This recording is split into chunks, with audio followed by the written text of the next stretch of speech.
Selamat pagi anak-anak. Hari ini kita berjumpa lagi.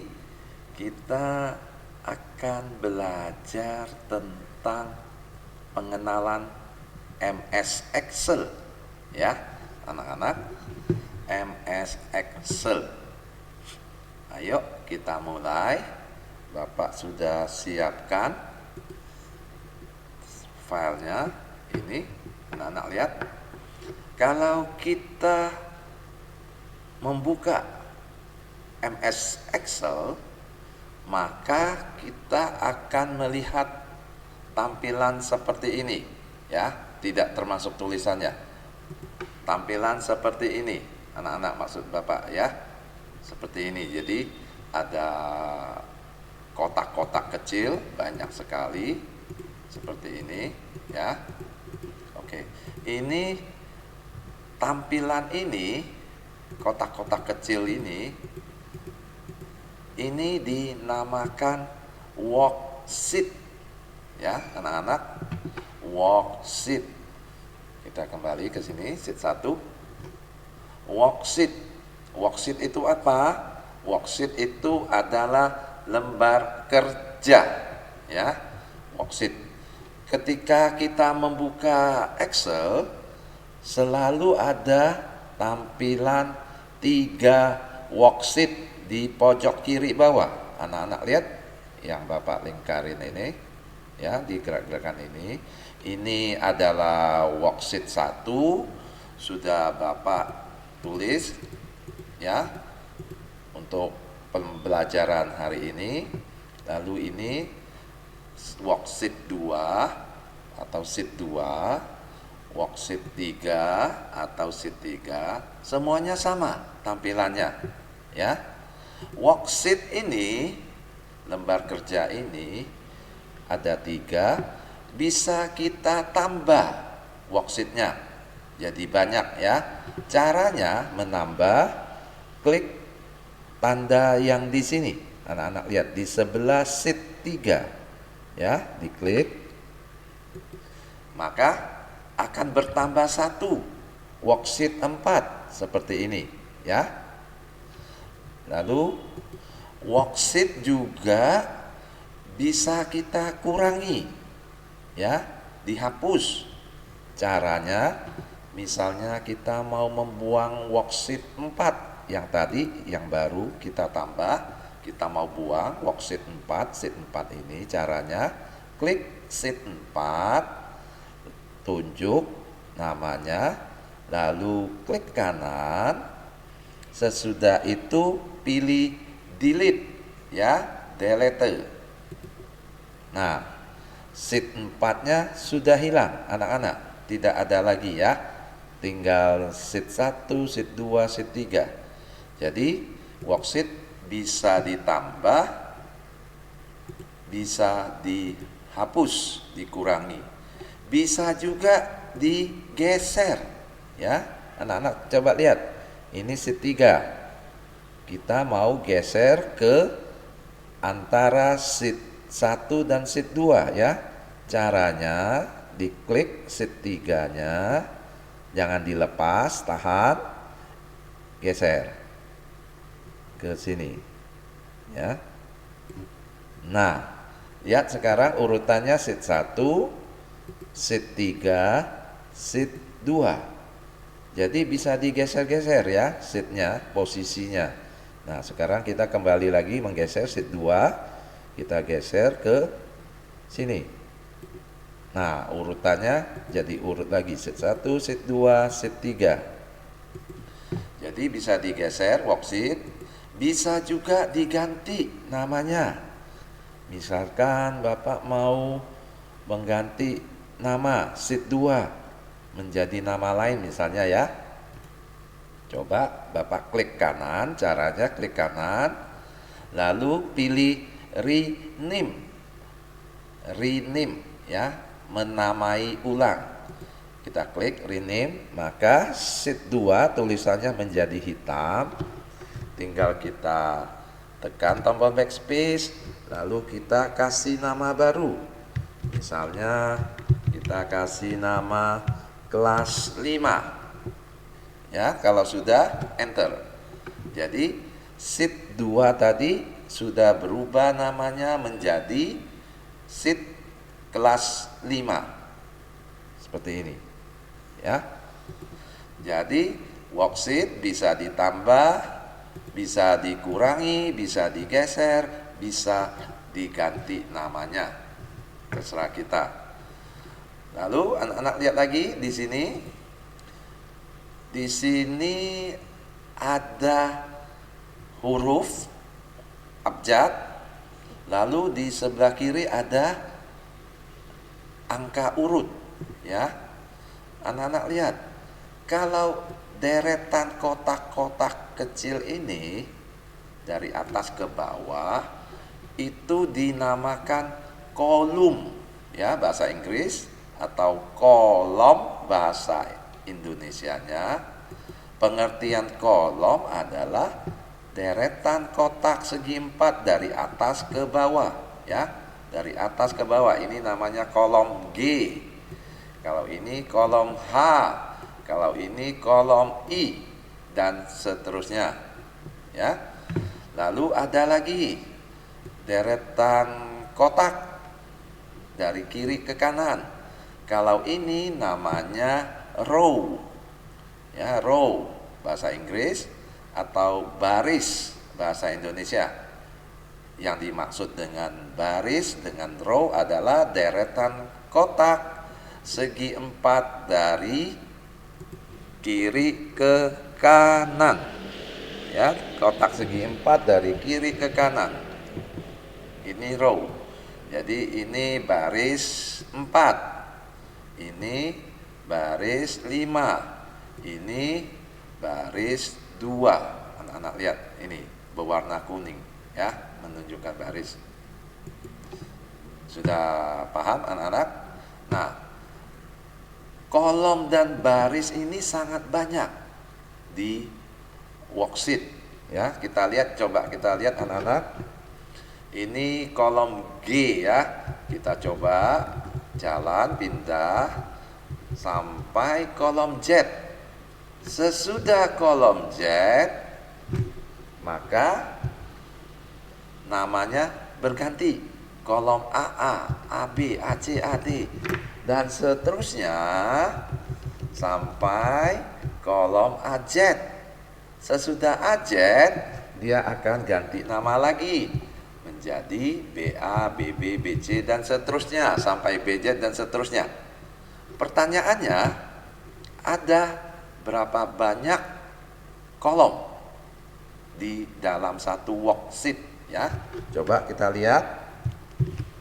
Nah, kolom terakhir itu bernama IFD. Sangat banyak sekali, ya. IFD sampai 3 huruf itu nama kolomnya. Sekarang kalau yang ini baris itu deretan kotak dari kiri ke kanan, ya. Ini baris 3, baris 4, dan seterusnya sampai ke bawah. Nah, anak lihat, ini baris 41, ini baris 120. Pertanyaannya, ada berapa banyak baris dalam satu worksheet? Kita akan lihat. Baris terakhir adalah 1.048.576 baris. Sangat banyak, ya anak-anak.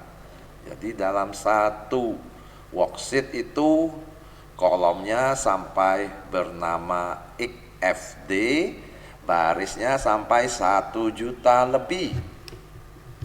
Kita kembali ke awal.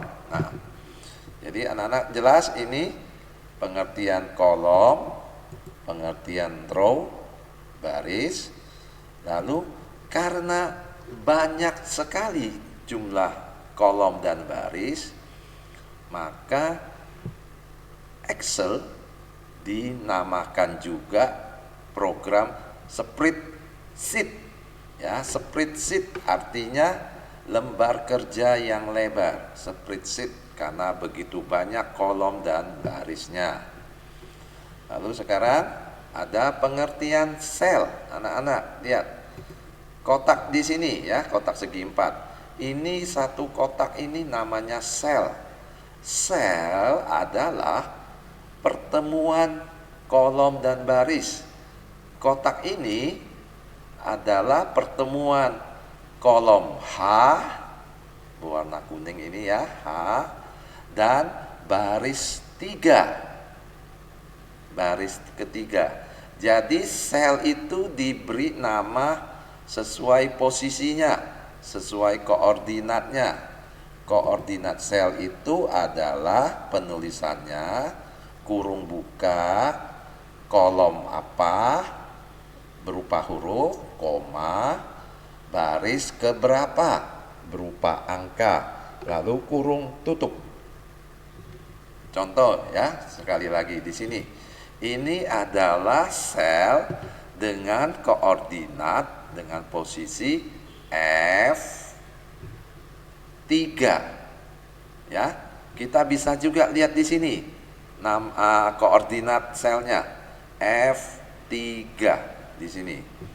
Kalau di sini lihat anak-anak yang berwarna kuning, kolom H dan baris 5 ya.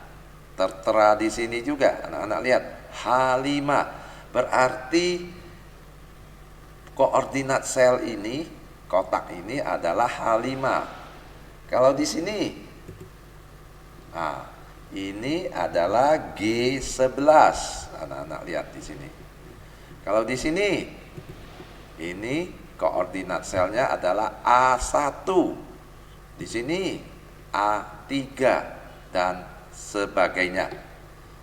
Jadi anak-anak mengerti ya, koordinat sel. Sel itu adalah satu kotak kecil, pertemuan kolom dan baris.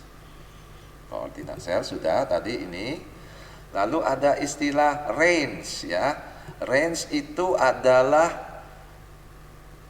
beberapa sel, lebih dari satu sel yang berimpit. Ini namanya range. Kalau begini namanya range juga.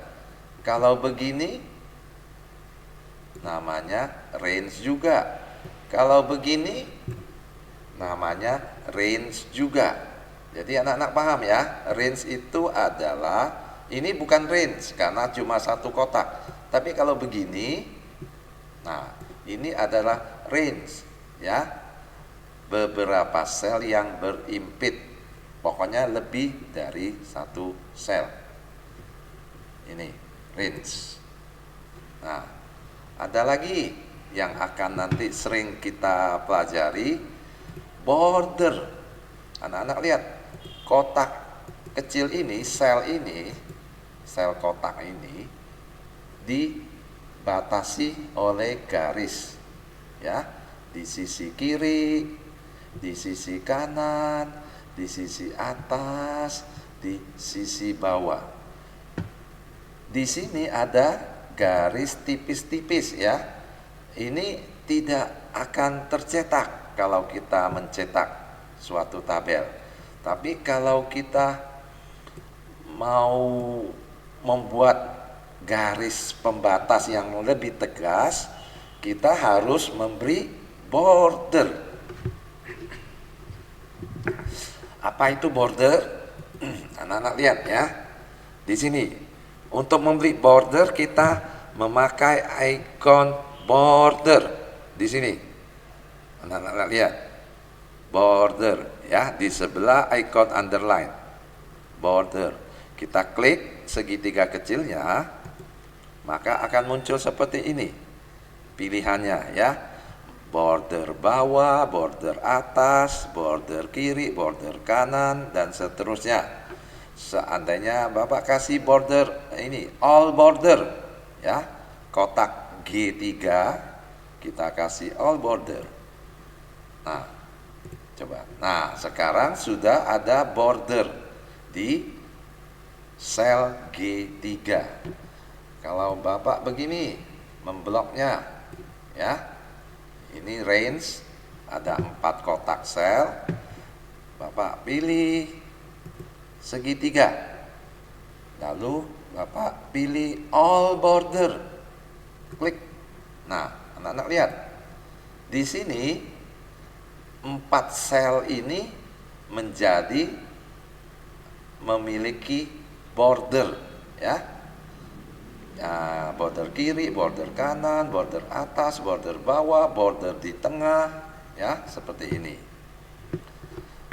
Kalau misalnya sekali lagi, ini bordernya seperti tadi, terdiri dari 4 sel, range-nya. Kita mau memberi border lagi, ya. Tapi klik dulu segitiganya. Bukan all border, tapi adalah outside border. Anak-anak lihat di sini ya, outside border. Apa yang terjadi? Nah, anak-anak bisa bandingkan ini, ya. Ini yang atas adalah dikasih all border, menjadi begini bentuknya, garis-garisnya. Yang bawah diberi outside border, menjadi begini garis-garisnya.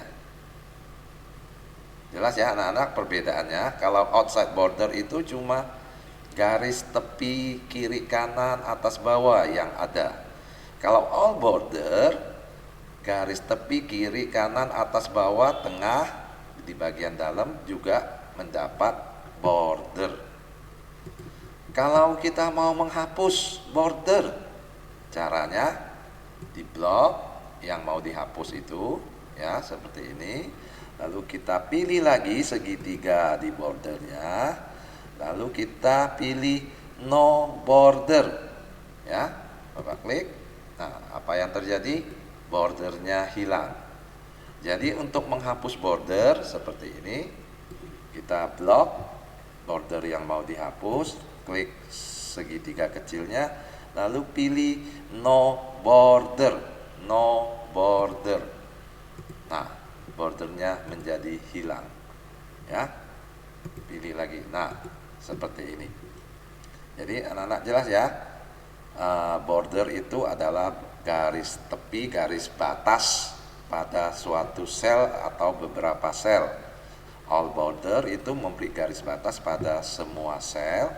Outside border memberi garis batas pada bagian tepi luar sel atau range, ya. No border itu menghapus border pada sel yang di blok. Ada lagi pertanyaan bahwa apa gunanya belajar MS Excel? MS Excel itu untuk membuat tabel, ya, tabel seperti ini. Juga bisa untuk menghitung rumus matematika, juga bisa menghitung data statistik, ya, seperti itu. Jadi fungsinya sangat banyak dan agak rumit, lebih rumit daripada kita belajar MS Word misalnya, ya, mengetik seperti itu. Ini lebih rumit, lebih kompleks. Bisa untuk membuat tabel, bisa untuk menghitung rumus matematika, bisa untuk membuat data statistik, kadang bisa juga untuk menggambar, bangun geometri yang sederhana. Seperti itu. Jadi anak-anak, Bapak pikir cukup sampai di sini. Terima kasih atas perhatiannya. Sampai jumpa.